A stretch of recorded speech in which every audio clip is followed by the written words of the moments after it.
کھیلوں کی دنیا میں ایشیا کپ ٹی20 کے فائنل میں سری لنکا کے 171 رنز کے ہدف کے تعاقب میں پاکستان کی بیٹنگ بری طرح فلاپ ہو گئی اور آئی لینڈرز نے شاہینوں کو 23 رن سے شکست دے کر چھٹی مرتبہ ٹائٹل اپنے نام کر لیا۔ ایشیا کپ کا فائنل ہارنے پر قومی ٹیم کے آل راؤنڈر شعیب ملک نے بھی شدید رد عمل دے دیا۔ سماجی رابطے کی ویب سائٹ ٹویٹر پر پیغام جاری کرتے ہوئے شعیب ملک نے لکھا کہ جب ہم دوستیوں اور پسند ناپسند کے کلچر سے باہر آ جائیں گے تو اللہ بھی ہماری مدد کرے گا۔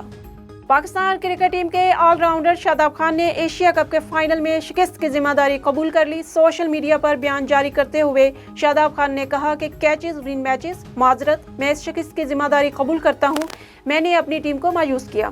شاداب خان نے کہا کہ پوری ٹیم نے اپنی جانب سے پوری کوشش کی تھی، میں سری لنکا کو جیت پر مبارکباد دیتا ہوں۔